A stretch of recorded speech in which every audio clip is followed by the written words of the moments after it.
Somos uma única DASA.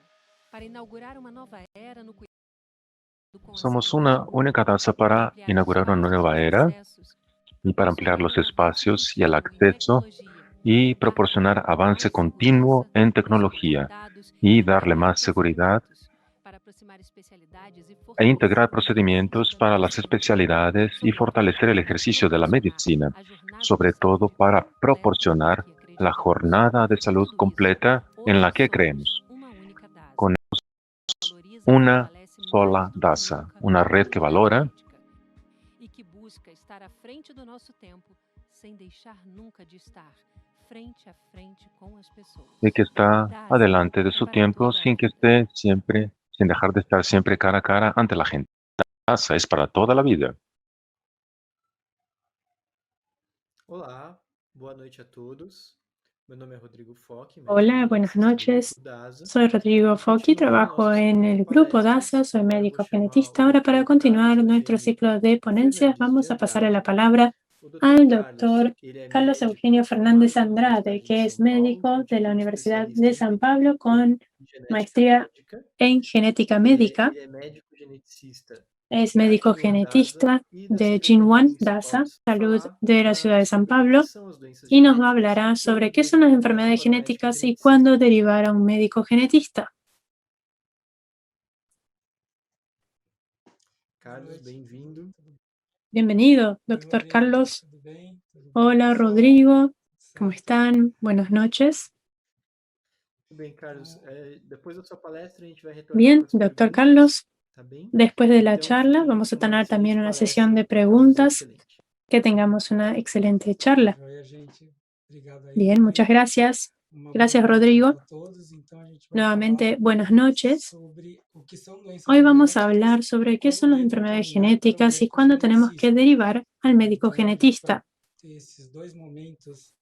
Vamos a tener dos partes, digamos, en la charla. Vamos a hablar sobre las enfermedades genéticas primero y después algunas cuestiones relacionadas a en qué momento tenemos que derivar a un paciente a un médico genetista. Antes que nada, quisiera hablar sobre este dibujo de Mauricio de Souza, el creador de Mónica y sus amigos. Y acá vemos un niño con distrofia de Duchenne. Acá vemos entonces toda esta parte genética que se nota y cómo es importante mostrarle a los niños y a la gente la importancia de tener una mirada especial a las cuestiones genéticas. Bien, ¿qué sería la genética médica? Tenemos que pensar que genética sería este aspecto más global, que es el estudio de genes, de hereditariedad y de su variabilidad en los organismos vivos. Pensemos que todos los organismos, de animales, de plantas, de bacterias, de virus, tienen en su ADN, como nos decía ahora Teresa, y en este grupo tenemos también la genética humana, algo más relacionado a la raza humana. Y aquí tenemos la genética médica, que es la especialidad de medicina que tiene que ver con el tratamiento de enfermedades hereditarias. Tenemos más o menos 8.000 enfermedades genéticas conocidas. Esta diría que es un área más específica. Solemos decir que la genética médica, con los médicos genetistas, es un poco diferente de las demás áreas. Hablemos un poco de historia. Esto muestra un niño con acondroplasia y a lo largo del tiempo nosotros hemos notado que las personas con condiciones genéticas, con enfermedades genéticas, ya se mostraban en el arte, ya aparecían en obras de arte, eran notadas también en la familia real, en aspectos importantes, en fin. Pensando ahora en la actualidad, Diría que tenemos estas dos figuras muy importantes a fines del siglo XIX. Charles Darwin, que publica El origen de las especies, a través de todo ese camino que él hizo en el Beagle alrededor del mundo, e incluso vino hasta Brasil, pasó por acá, fue el primer país tropical que él pudo conocer, ya que venía de un lugar con clima templado, pasó por Salvador, pasó por Río de Janeiro y publicó El origen de las especies y también toda la teoría de la evolución. A su vez tenemos a Gregor Mendel también, más o menos contemporáneo, que habla sobre las leyes de la hereditariedad. Es interesante pensar que eran contemporáneos, pero no se conocían. Gregor Mendel solo se conoció realmente a fines del siglo XIX. Y de cierta manera, toda esta parte de las leyes de Mendel podrían ser una base para toda la parte de la teoría de la evolución. Pero aunque fueron figuras muy importantes, realmente, aunque fueron contemporáneos, no se conocieron. Bien, cuando pensamos en este aspecto de la ciencia, notamos que hubo conceptos importantes que surgieron y tampoco podemos olvidar las sombras que también existieron. Su primo, Francis Galton, en 1883, empezó a hablar sobre lo que sería la mejora de las especies, o sea, pensando en el ser humano, hablando de las leyes de genética, hablando de eugenesia. Y esto realmente fue una ciencia que se aceptó, ¿verdad?, a fines del siglo XIX, inicio del siglo XX. Ahí se crearon varias escuelas y tuvimos una teoría que era más bien, que tenía una base más bien de Darwin, que traía toda esa parte de la eugenesia anglosajona, la parte de discriminación racial, o también, como se conoce muy bien, la eugenesia germánica, que llevó a tantos problemas en la figura de Mengele. Vimos aquí la figura de un genetista que de una manera equivocada, después, claro, eso se discontinuó, pero en ese momento fue una disciplina que se veía como algo muy importante. Al mismo tiempo, a veces no tenemos este conocimiento, pero también había esta eugenesia latina, pensando en la anglosajona, en la germánica, y esto también dio origen a algo que ocurrió en Brasil. Nosotros hace más o menos 100 años, tal vez un poco más, nosotros tuvimos una sociedad de eugenesia en San Pablo. El doctor Arnaldo Vieira de Carvalho era el fundador de la Facultad de Medicina de la Universidad de San Pablo y tenía conexión con eso. Había otros médicos como Vital Brasil, Franco da Rocha, por ejemplo, que tenían una línea más moderada, podríamos decir, de eugenesia, tal vez no tan radical como las anglosajonas o germánicas, pero hablaban más de higiene y eso también impactó a muchas figuras, como el Jeca Tatu, por ejemplo, un personaje de Monteiro Lobato en Brasil que tiene también ese principio, ese concepto de eugenesia latina o de Lamarck. Entonces, pensando aquí en el medio, pensando en comer correctamente, no tener contacto con gérmenes, la cuestión de vitaminas, de los vermífugos. Y también hubo algunas influencias. Tenemos a Renato Kell, por ejemplo, que tuvo un poco de influencia de la línea germánica y a fines del siglo XIX, comienzo del XX, hubo algunas cuestiones aquí de implementación en Brasil relacionada a eugenesia un poco más radical, pero que después se discontinuó incluso antes del Holocausto y el nazismo, y eso se dejó completamente, esa ciencia, digamos, una pseudociencia se dejó. Y esto creó un sesgo, un hueco en el conocimiento de la genética y causó más problemas. Y creo que fue Rodrigo quien me dijo esto. Y al final de los 40, el profesor Sheldon Reed constituyó esta idea de la consejería genética, de la cual les hablaré más tarde, sobre la importancia de que no sea directivo. Era una línea opuesta a lo que se tenía de la eugenia o de la higiene, como algo de oponerse, exigir estas cuestiones. Y después vino la Sociedad Americana de Genética Humana con la educación de pediatras y otras especialidades en los conceptos de genética. Y al final, durante los 50, vino la cuestión de la estructura del ADN con Watson y Crick, quienes ganaron el premio Nobel con el apoyo de Rosalind Franklin para toda la estructura del ADN, que es la célula de la vida, que Teresa les ha de haber presentado, y también al final de esa década la Asociación Cromosómica para el Síndrome de Down con Jérôme Lejeune. En Brasil también hubo ese inicio de la genética, inicialmente en los laboratorios de genética humana y las disciplinas de genética en las facultades y universidades.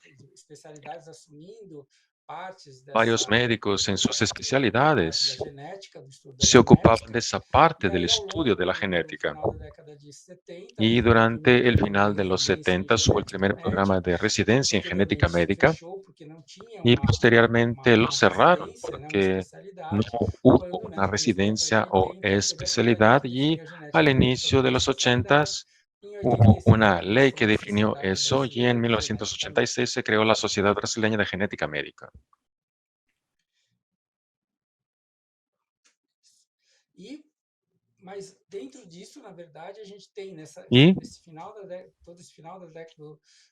durante el final del siglo XX hubo esa explosión de conocimientos que fue el proyecto Genoma Humano, que empezó durante los 90, una gran inversión, y 50 años después de la estructura del ADN se cerró el proyecto Genoma Humano. En Science y Nature, las revistas que tomaron el genoma humano como referencia, y hoy tenemos el National Day, el 25 de abril, porque se conoce toda la secuencia del genoma humano que Teresa ya les presentó. Y ahora, al principio del siglo XXI, en 2007, llegó a la medicina de precisión, que fue esta explosión de información que fue posible a través de esta nueva tecnología, que es la secuenciación de nuevas generaciones, que le trajo precios más bajos y más velocidad a la ganancia de informaciones sobre el genoma de varios individuos del exoma y después el genoma, como si fuera una competencia, una carrera entre países. Y al final de los 60 hubo la carrera espacial, y hoy, en lugar de eso, es la carrera para algo que es interno, nuestra célula de vida, el ADN, que fue un proyecto con el expresidente Barack Obama en los Estados Unidos, Inglaterra, Francia y en Brasil, con varios proyectos buscando la medicina de precisión o exactitud, un conocimiento exacto de nuestro ADN, de nuestra constitución genómica, para ofrecer un mejor abordaje en el diagnóstico o terapias, para tener más exactitud en el tratamiento de las personas.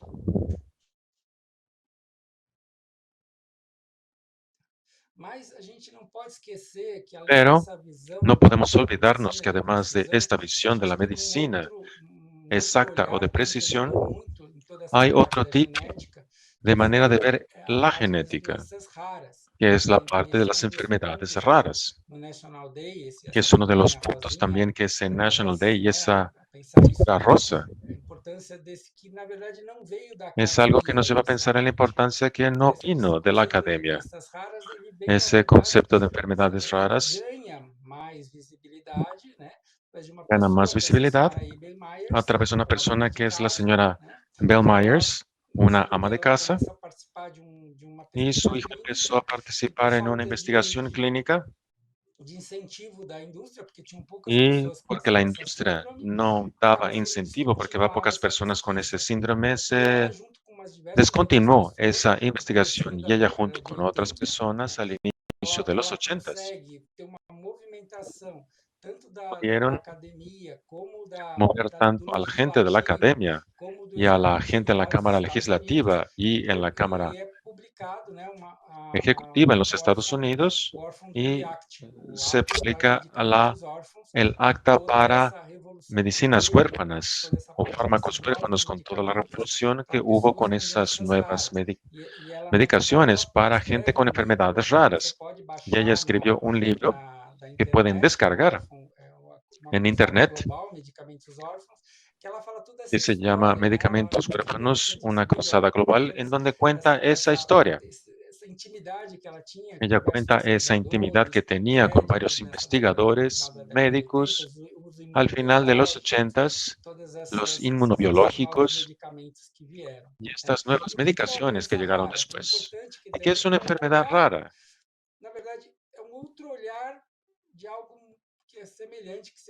Es otro tipo de mirada de algo que es semejante a una enfermedad genética. Entra en un criterio de prevalencia, son 65 personas para otras 100,000 que tienen esa enfermedad, son menos de 65 o igual que tienen una enfermedad rara. 80% son de etiología genética. Por eso, esto debe estar conectado con la genética médica y hay una estimación de que haya 7,000 o 8,000 enfermedades raras, menos de 2% de las cuales reciben tratamiento con medicamentos. Y este fue el cambio. Cuando yo estudiaba, se hablaba de enfermedad genética, enfermedad rara, y no le dábamos la importancia, pero cuando tomamos todas las enfermedades raras y las ponemos en un grupo, son algo que es importante en cuestiones de salud pública que llega a 6% de la población.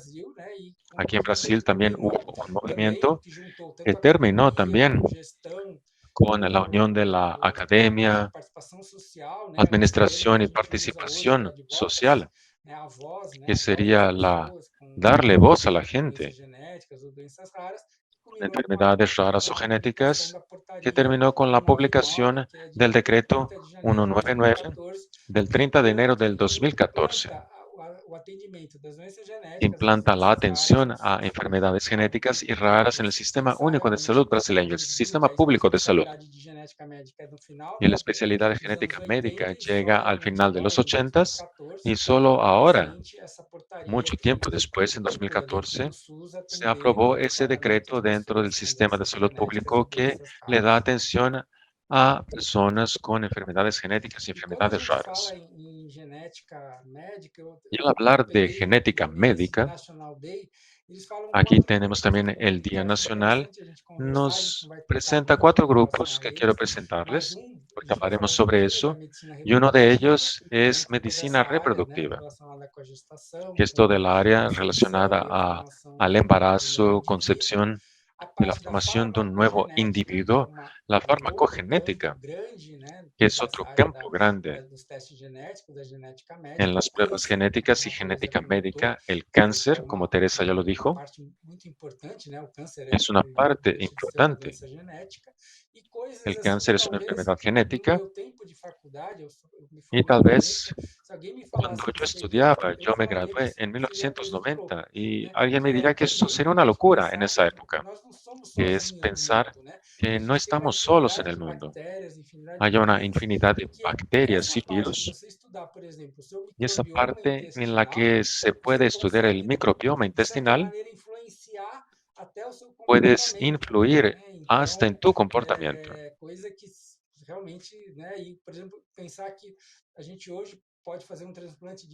Podemos pensar que hoy se puede hacer un trasplante de heces, que es uno de los tratamientos que se defienden para algunas enfermedades. Si hablaba sobre eso durante los 90, yo diría que eso era una locura y que debían meterte al manicomio.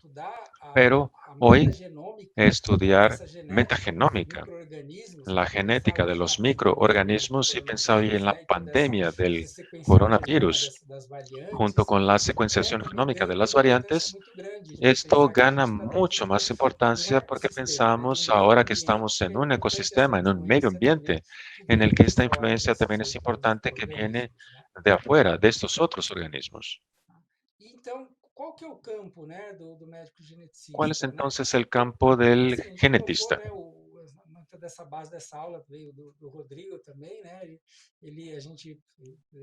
De las ideas también fueron sugeridas por Rodrigo, quien me dio estas ideas que les estoy presentando. Y si pensamos en 4 grandes puntos, llegamos al diagnóstico. El genetista usa un diagnóstico y es como si fuera un detective. Antes no había estas tecnologías que les presentaremos y había que hacer un examen, ver cuál era el árbol genealógico de la persona, realizar los exámenes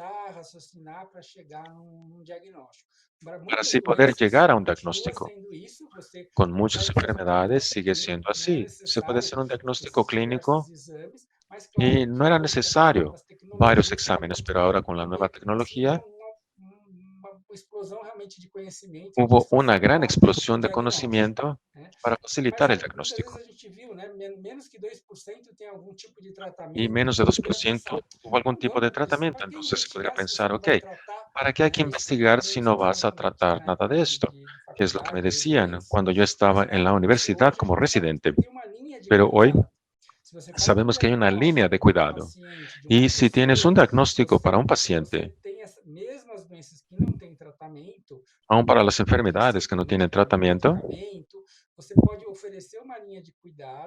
les puedes ofrecer una línea de cuidado y apoyo y así le cambias completamente la vida a la persona. Era importante el diagnóstico y era importante llegar a la etiología. Además, se da consejería genética, que es que le habla sobre el riesgo a la pareja y con autonomía la pareja toma sus decisiones reproductivas. Y nosotros como médicos a veces pasamos un tipo de conducta y la consejería genética está fuera de esto. De hecho, es más un tipo de apoyo para recibir a esta pareja y ofrecerles varias posibilidades para que de manera libre y con autonomía puedan tomar una decisión. Y el tratamiento también, que nos lleva a pensar que hay algunos específicos para que puedas cambiar la calidad de vida de esta gente totalmente. El genetista hoy nos lleva a pensar que ella es importante en la atención de la genética médica y hay que imaginarlo dentro de un equipo multidisciplinar con varios profesionales y un equipo que trabaja entre sectores para que se creen redes como los ecosistemas y líneas de cuidado para que de hecho puedas crear estos flujos, estas líneas de seguimiento y atención para estas personas. Esto con las diversas especialidades médicas o diversas profesiones del área de salud, médicos, enfermeras, rehabilitación, biomédicos, biólogos, los genetistas.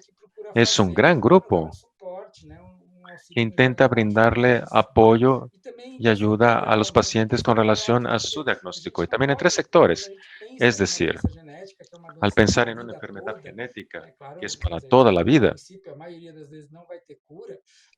y a veces no hay cura, no se pueden solo quedar en la enfermedad. La persona vive, trabaja, estudia, se casa, y vemos esas películas que hablan sobre la vida de este tipo de personas. Así es importante hoy, más que ofrecer tecnología, lo que es importante, claro, el diagnóstico, el tratamiento y rehabilitación, la sociedad debe ser más incluyente e incluir más a la gente con enfermedades raras y genéticas. Adaptarse mejora con los mecanismos de trabajo, lo que es muy importante.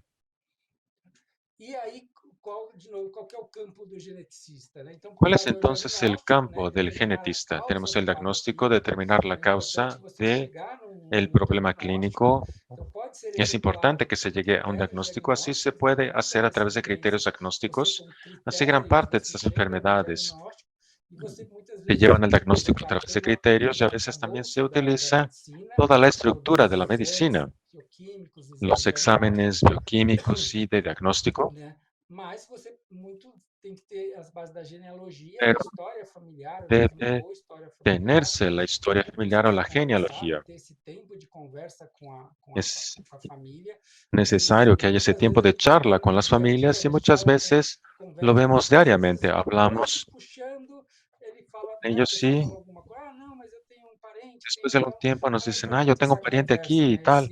Así esa charla es importante, la historia familiar, que también es morfológica, ver las características físicas del individuo, y también las pruebas diagnósticas y genéticas que son más avanzadas, las moleculares, etcétera, del genoma y el exoma, y la consejería genética, que es determinar y ofrecer de manera autónoma el riesgo de recurrencia o repetición para que haya más gente en la familia con esos problemas según varios estándares de herencia, lo que tiene el objetivo de prevención primaria. Y al hablar de enfermedades raras, a veces no existía la consejería genética. Así la pareja debe saber para tomar sus decisiones qué puede suceder. Y también explicar la terapia más aconsejada y darles ese panorama de seguimiento de la enfermedad. Toda la parte que les dije sobre el cuidado, que es ese seguimiento a lo largo de la vida de la persona, el diagnóstico no es un punto final, sino inicial. El paciente debe seguir una línea de cuidados y se deben realizar varios exámenes y prevenir comorbilidades. Al pensar en las enfermedades cardiogenéticas o algunas neurológicas, hoy puedes realizar una prevención secundaria y terciaria. Y el tratamiento. Hay varios tipos de apoyo con varios profesionales, la medicación, el tratamiento de las complicaciones y varias terapias. Hay la terapia de sustitución enzimática, que es algo que ya está bien establecido, pero hay nuevas terapias. La génica con RNA y varios tratamientos hoy que te ayudan a modificar el curso de vida de una persona. Y así también es importante que pienses que se debe realizar un diagnóstico. Y a veces el tratamiento tiene una pequeña ventana de tiempo. Así, mientras más temprano sea el diagnóstico, se puede sustituir el tratamiento, y hay varios que ya fueron aprobados por el sistema de salud público. Se llaman PCDTs en Brasil, pero a veces ese es un criterio para el inicio. Y si te pasas mucho de ese momento, pierdes tiempo que la persona podría tener para beneficiarse del tratamiento. Así, nuevamente es importante pensar en un diagnóstico.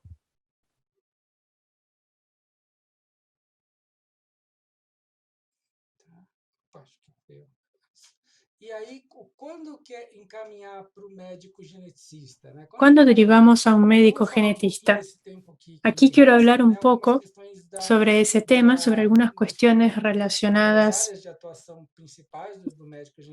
a las principales áreas de actuación del médico genetista, de algunas cuestiones relacionadas.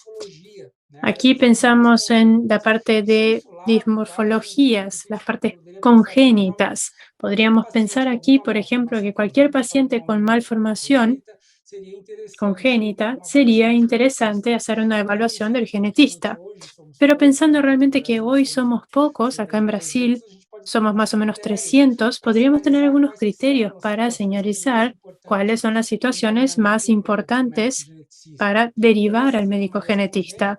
En estas anomalías congénitas, cuando tenemos, por ejemplo, la presencia de una o más anomalías importantes, o sea, que llevan a un compromiso serio de desarrollo. O si no tienen una de las mayores, podrían tener algunas menores, alguna alteración auricular, por ejemplo, alguna anomalía que podría señalizar que estamos viendo una enfermedad congénita, una enfermedad genética. Y aquí hay algunas alteraciones dismórficas que sugieren síndromes de malformación congénita común. A veces por ahí uno ve el rostro de una persona y empieza a pensar en el diagnóstico. A veces ni siquiera hay que pensar en una gran tecnología súper avanzada.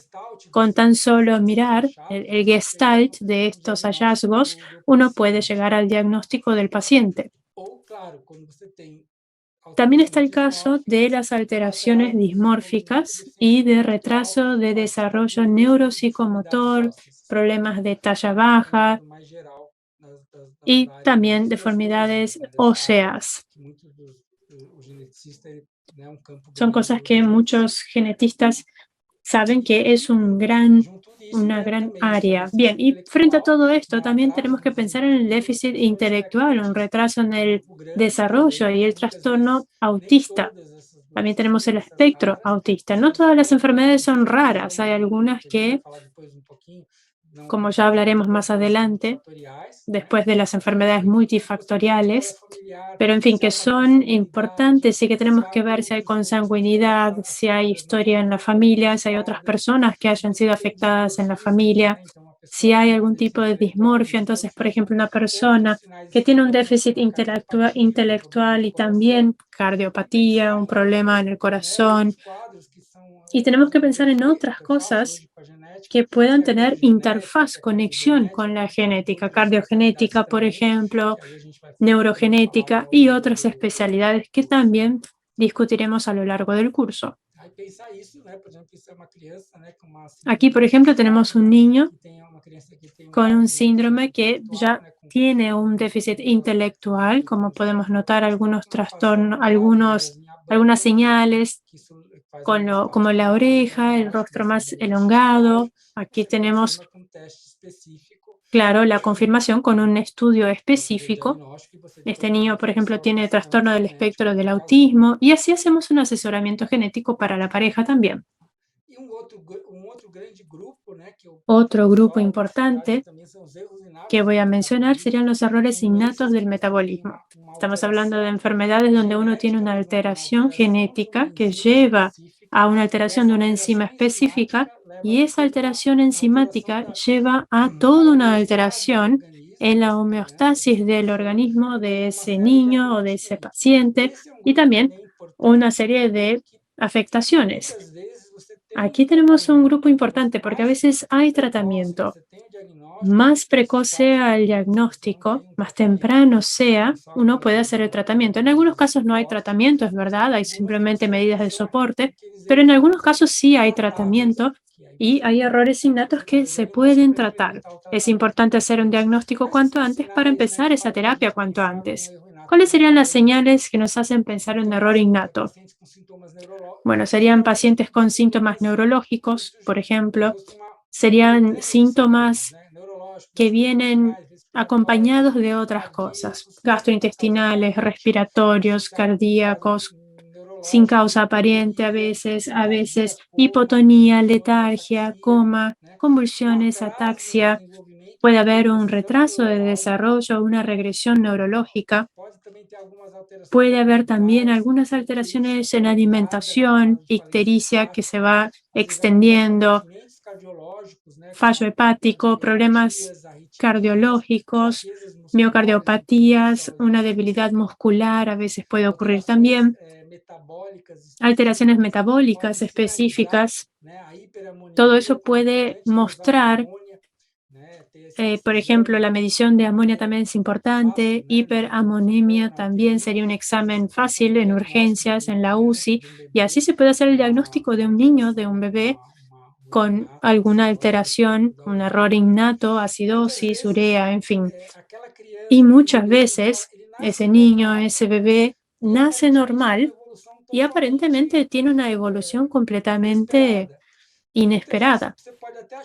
Muchas veces uno puede pensar que es una sepsis o una infección y en realidad es un error innato del metabolismo.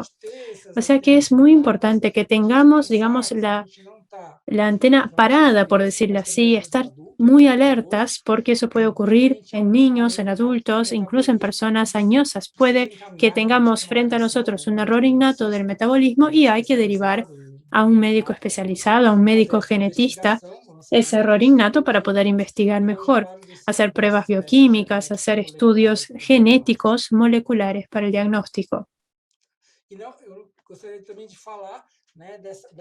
También quisiera comentarles sobre cómo ampliar el cribado neonatal. En el SUS, en el sistema público en Brasil de salud, el 26 se aprobó en el Senado, lo aprobó el presidente, esta ampliación del cribado neonatal.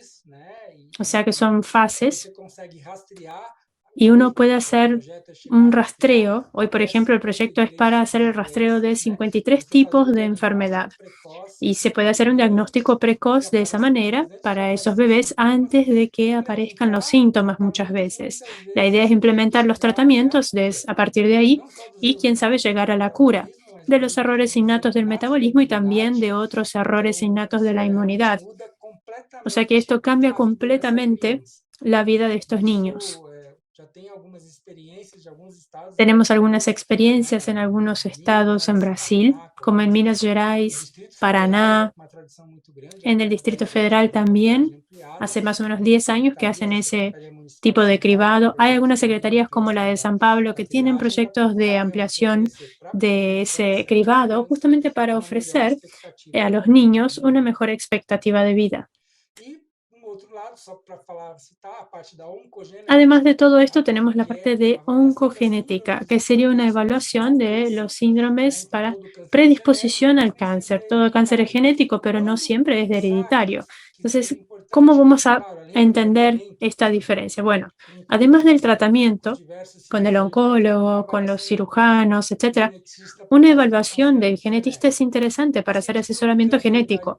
Un paciente que tuvo cáncer en edad muy temprana, un paciente que haya tenido 2 tipos de neoplasias primarias, un paciente que tenga varias personas en su familia afectados por cáncer, pacientes que tienen tumores agresivos que no responden a la terapia común, habitual. O sea, no es tan rara la predisposición al cáncer. Tenemos que recordar lo que ocurrió con Angelina Jolie, por ejemplo, cuando ella dijo que se había hecho la prueba genética, la madre se lo había hecho, la madre tuvo cáncer de mama, ella se hizo la prueba y era portadora también. Entonces decidió, por su propia voluntad, decidió hacer mastectomía, decidió hacerse la cirugía, o sea que es muy importante realmente la evaluación de genética para estos pacientes que tienen una predisposición al cáncer. Y entonces podemos utilizar estos estudios germinales. Eso es muy importante, hacer el estudio de las mutaciones que son germinales, que están en el organismo de la persona y que van a llevar a esa predisposición del cáncer, por ejemplo. Además, no es tanto del genetista esto, es más bien de los médicos que hoy trabajan con oncología, mastología, oncohematología. Estas serían las pruebas somáticas. Acá pensando en las pruebas germinales, por ejemplo, en estos síndromes de predisposición, y las pruebas somáticas que tenemos hoy nos dan una serie de ideas aquí. Hay mutaciones accionables y también está la selección terapéutica. Entonces hacemos una prueba, un examen y un tratamiento específico para esa enfermedad, que realmente sería la medicina de precisión, como se dice. Y se ofrece un tratamiento adecuado para cada paciente. Entonces, un paciente que tendría por ahí el mismo tipo de cáncer de mama, de pulmón, pero que tiene la mutación X o Y, y uno puede pensar en una terapia específica para él o para ella. Además está toda esta parte de reproducción. O sea, ¿cuándo vamos a derivar? Cuando hay riesgo teratogénico por causa de un medicamento, enfermedad, infecciones, por una predisposición para ese niño para tener algún tipo de anomalía. O sea que en ese caso es importante tener ese tipo de ayuda. Por ejemplo, síndrome de alcohol fetal, nosotros tenemos esa recomendación periconcepcional o pre o después del embarazo incluso. Eso puede llevar a varios problemas, el consumo de alcohol, parejas que tengan un embarazo anterior con un hijo que tenga una sospecha de malignidad, de enfermedad genética, de enfermedad rara, la cuestión también de aborto e infertilidad en parejas, en personas que han tenido abortos antes o que después de dejar el anticonceptivo no logran quedar embarazados, en fin. Claro que esto también tiene que ver con obstetras, con ginecólogos, con los especialistas en medicina fetal, pero aquí el genetista también entra como un aliado para ayudar y tratar de llegar a un diagnóstico mejor, un tratamiento mejor y ofreciendo esas posibilidades para que la pareja pueda tomar una decisión de reproducción mejor. Bueno, eso es todo. Quisiera agradecerles muchísimo su atención y también estoy a disposición para sus preguntas.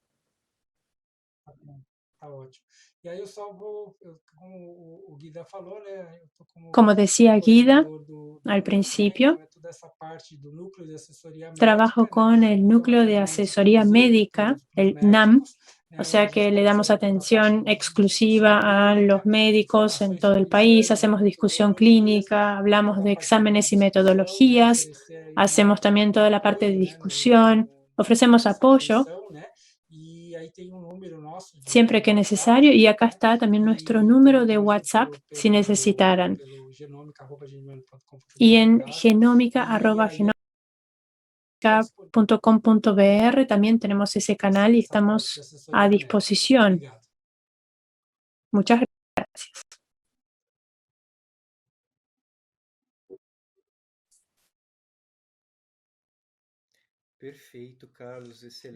Excelente, doctor Carlos.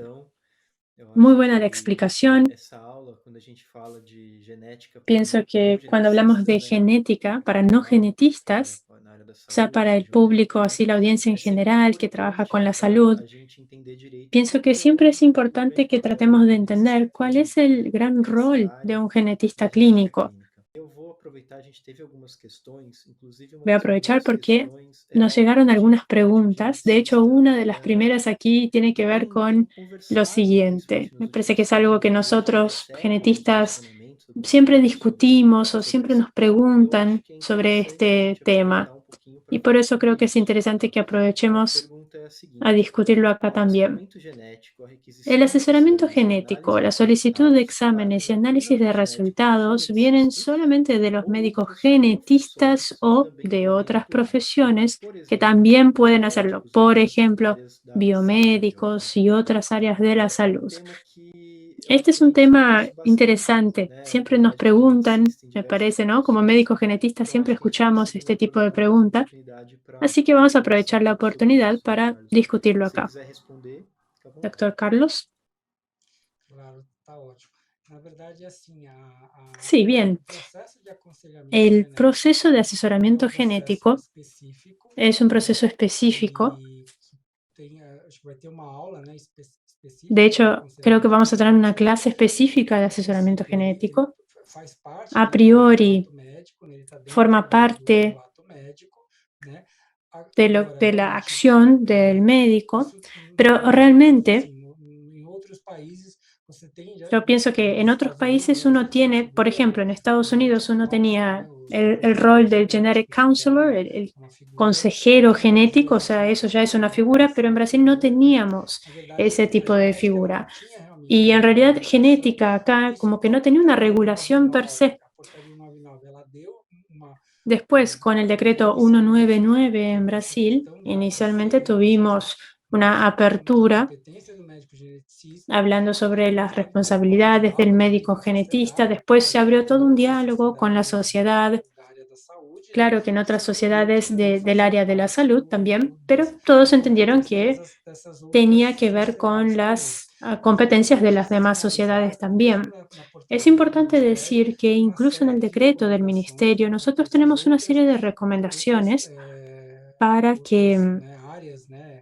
que otras áreas como biomédicos, biólogos, enfermeros, puedan hacer también un poco de lo que es asesoramiento genético. Ahora, es importante que esto es parte de lo que hace un médico.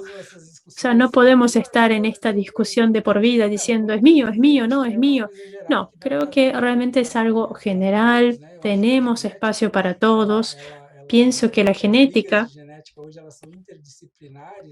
es muy interdisciplinaria, tenemos médicos, enfermeros, y es muy bueno que otros profesionales y biomédicos y biólogos también puedan participar, también tengan esta gran conexión con la genética humana, con la genética médica.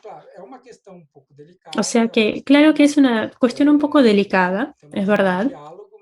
Hay aquí un diálogo importante, pero desde la perspectiva del ministerio es un proceso médico, el asesoramiento genético, que tiene que ver con el genetista o algunos profesionales dentro de un proceso de entrenamiento adecuado, ¿sí? Que sepan lo que están haciendo. Y sobre la solicitud de los exámenes, esa era la otra pregunta, ¿verdad? Sí. Bien. Sobre la solicitud de los estudios, pienso lo siguiente. Hoy día la medicina es multidisciplinaria, es multiprofesional. Entonces, el médico, la médica, como médicos, nosotros podemos hacer una cirugía, por ejemplo. Estamos habilitados a hacerlo, pero no necesariamente lo vamos a hacer, ¿verdad? O sea que hay que pensar también en esa conciencia. O sea que como que sí se puede solicitar.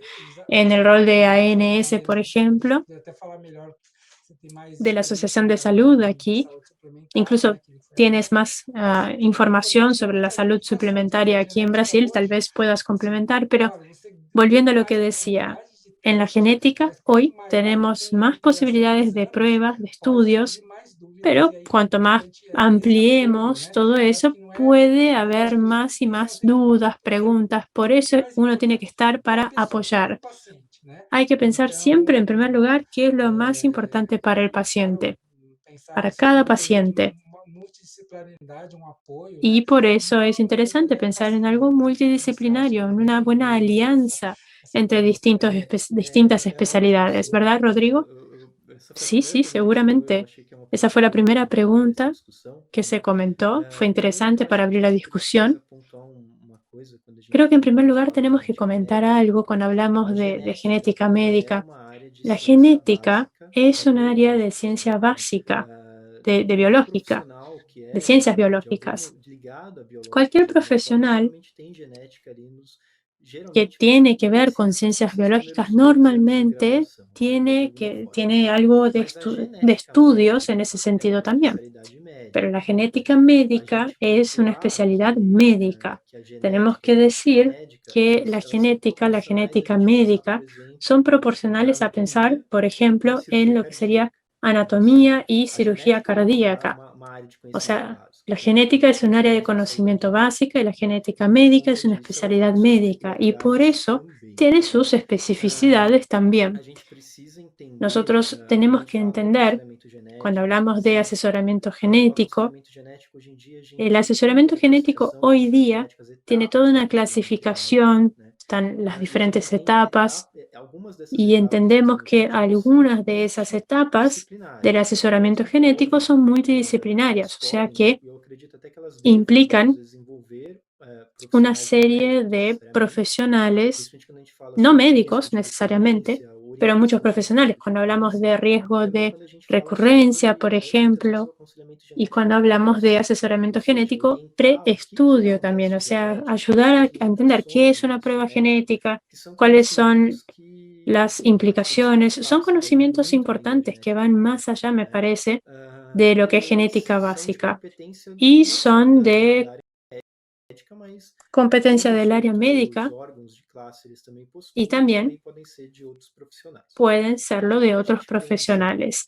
Cuando pensamos en el asesoramiento post-estudio o en algunas etapas del asesoramiento,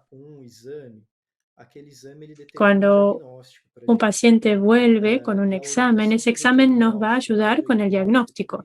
Y toda la ayuda sobre el diagnóstico, ofrecer el diagnóstico, eso lo va a hacer el médico. O sea que tenemos que tener ese entendimiento, me parece, de hasta qué punto, cuando hablamos de asesoramiento genético, hasta qué punto eso va con el médico o no.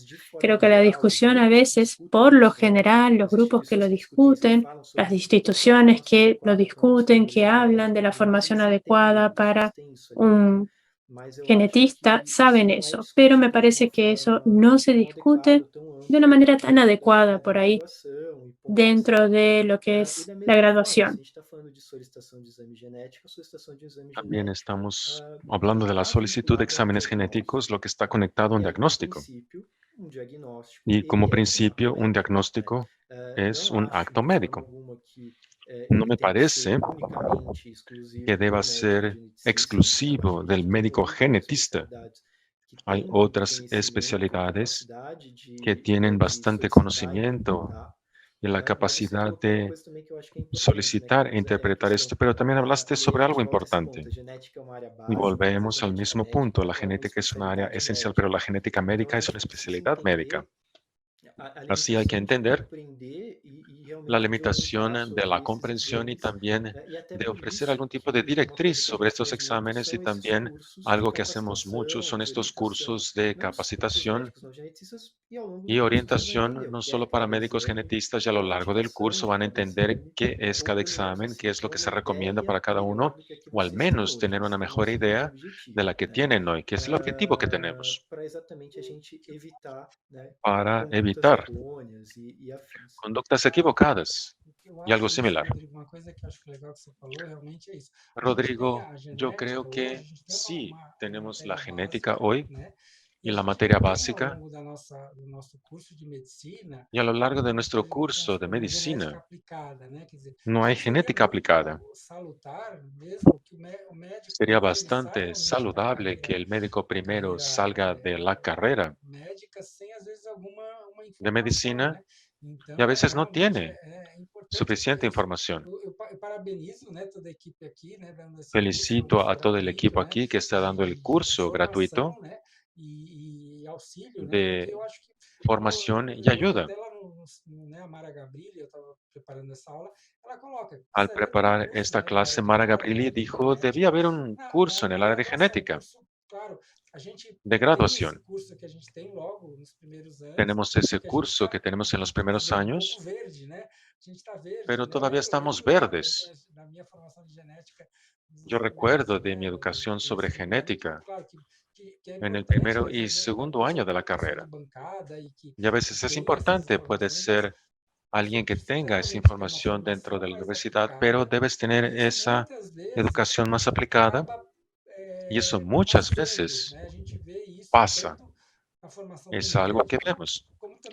Es algo que vemos en la formación de los médicos y de las otras especialidades. Tanto en la pediatría, cardiología, Y más la genética es una herramienta importante.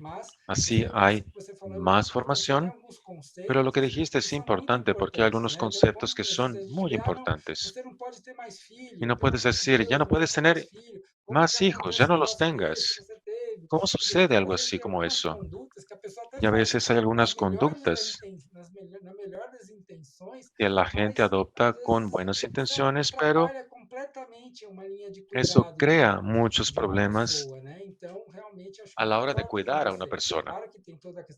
Estoy de acuerdo contigo, claro, existe el diálogo, pero primero se deben solicitar las pruebas, que es un acto médico y que es parte de ese acto médico, y existe la consejería genética que se encuentra dentro del acto médico o dentro de un grupo multidisciplinar y un apoyo múltiple.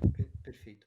A gente tem uma outra Muy pergunta, bien. mas essa pergunta, assim, Hay otra realmente é só pregunta para pontuar sobre, para se a gente poderia falar um pouco sobre que quede farmacogenética. específico A gente vai la ter uma aula farmacogenética. específica de farmacogenética Va a em haber una clase julho. Não vai específica fazer sobre parte desse curso que farmacogenética en vocês estão julio, que no es assistindo parte nesse de este momento, curso, mas eu peço para que fique ligado nas redes pero sociais les e pido para que le vai presten ser atención a divulgado los sobre medios essa aula. sociales, a las Então, redes, acho que é uma ocasião donde melhor para a les gente poder avisaremos sobre esa clase, que es conversar un mejor sobre momento para poder charlar farmacogenética, tá? sobre farmacogenética. Vamos a abrir el apetito de la gente. Sim. Pero es un tema bastante amplio sobre el cual no se puede A charlar gente de teve forma algumas outras rápida. perguntas que eu também já percebi que elas vão ser Y hubo otras discutidas ao longo das preguntas próximas aulas. que Então, se alguém contestarán en las perguntou se próximas para confirmar clases. autismo, Nos preguntaron si obrigatoriamente deve para ser feito confirmar el desde X autismo frágil, se existem se debe exceções. hacer algún Semana que tipo de vem eu vou prueba falar sobre específica del X autismo, frágil. investigação genética do La autismo. semana que Vou falar viene voy a sobre hablar sobre la hepatite B na investigación semana que vem, e eu acho que genética del autismo, vai ser así interessante para a gente conversar espérense un sobre poco isso. porque será A interesante diferença entre, que por hablemos exemplo, a sobre síndrome do X eso frágil la próxima semana e y o la diferencia entre cariótipo, el né? síndrome del X frágil y A el gente está falando aqui cariotipo. da questão da investigação, de técnicas que Estamos também hablando vão de ser la faladas investigación y técnicas que nas también próximas aulas. Eu acho que a gente pode se segurar comentarán en para las as aulas próximas siguientes. Creo aulas. que podemos A gente teve esperarnos. uma pergunta aqui También hubo una pregunta sobre, deixa eu só achar aqui, que devido a fatores genéticos, pessoas que com dice, obesidade por causa mórbida de devem factores ser encaminhadas genéticos, para gente con obesidad genetistas, mórbida visto deben ser uma ser doença multifatorial. derivadas a un Quer genetista, falar ya que es una pouquinho enfermedad sobre de essa questão? múltiples factores. Carlos, ¿quieres hablar sobre eso? Eu acho que hoje, na verdade, a gente está, nessa parte da herança multifatorial, algo Yo creo que que tenemos a esa gente, herencia de a Lara vai factores comentar um múltiples hoy, pouco e toda essa parte, que creo mas que você Lara tem, né, a gente teve até uma tocará. aula muito interessante, né, no Genomic Masters sobre o risco poligênico, né? Y también se Então, habla sobre el assim, riesgo hoje, poligénico. na verdade, Y hoy, pensando na obesidade mórbida, al pensar en obesidad mórbida, talvez assim, de uma maneira geral, em princípio, não. de manera general, tal vez, Vejo, só que, claro, não pensando nesses riscos poligênicos, sin talvez pensar em en alguns los alimentos riesgos você possa parigénicos utilizar essas novas tecnologias, mas en los que se puede usar la nueva quando eu tecnología, falo de doenças raras e pensar em doenças pero al genéticas, hablar de enfermedades raras que é y las comum, genéticas, né? E você precisa ficar tenemos com lo a que es pulga común atrás da orelha y para deben você quedarse con la curiosidad para que talvez está comendo bola, né? Então, claro, tal vez pode no ser se uma obesidade distraigan o no se les mórbida pase algo por questões de ser multifatoriais, obesidad mas mórbida pode ser que por seja factores uma doença múltiples, genética pero e que a tal gente vez es una tenha enfermedad que fazer genética um diagnóstico y específico. que se haya Então, que hacer un essa diagnóstico mão de específico, você pensar na síndrome de Prader-Willi, que dá um quadro de como el síndrome de Padronili, perda da saciedade, uma que te da obesidade, e que é uma una doença pérdida genética de que precisa saciedad y realmente de uma obesidad y que es avaliação una de um enfermedad geneticista. genética que requiere Não sei de se você una concorda comigo, mas eu vejo dessa derivación a un maneira, né? genetista. Yo lo veo de esa Perfeito, forma. Rodrigo. ¿Estás de A gente acuerdo? tem as causas Sí, claro. monogênicas e que às vezes Tenemos por las causas sindrômicos, monogénicas que a veces son síndromes genéticas por que un estão síndrome associados à questão de o obesidade, síndromes muitas genéticos vezes que están com asociados a outras obesidad, características a veces con associadas, otras características mas na asociadas, maioria das vezes elas vão ser multifatoriais. pero En gran parte de los funcionar, casos, eso será con pra factores terminando, múltiples. apesar da gente Carlos, ter se nos está desenvolvido acabando el coisas tiempo, interessantes, a mas pesar de que tenemos infelizmente algunas não pode preguntas todavía, ultrapassar o nosso período, pero no eu podemos só queria pasarnos aproveitar del tiempo. para deixar para Yo todos, solo a gente quiero tem um QR Code, se puderem colocar o QR Code decirles que na tela, tenemos por un código favor, QR, para as si lo pueden pessoas poner en poderem la fazer a pantalla, por favor, avaliação a para respeito que la das gente aulas. haga su evaluación sobre las clases. Perfeito. Então, assim que terminar aqui a nossa fala, Bien. o QR Code vai ficar Cuando disponível para as terminemos, pessoas fazerem el código a QR estará avaliação. disponible Eu quero para que nos den agradecer de su novo, evaluación. Carlos, a sua fala. De nuevo, Realmente ela foi Carlos, muito te doy rica. las Senti que agora gracias no final por também tu eu pude charla. aprender bastante Fue tempo de buenísima. conversa. E deixar a todos o nosso agradecimento Y pela también presença les de doy a hoje. todos A gente espera nuestras vê-los gracias por su novamente nas presencia y próximas esperamos aulas. Espero recibirlos vocês para las gostando próximas bastante do clases. curso. Esperamos que les Dúvidas, esté feedbacks, gustando mucho el nós ficamos curso. inteiramente Por à favor, disposição. denos su retroalimentación y estamos aquí a sus Tchau, órdenes. gente. Obrigado, Gracias. viu? Obrigado a Hasta todos. luego. Gracias. Obrigado. Gracias.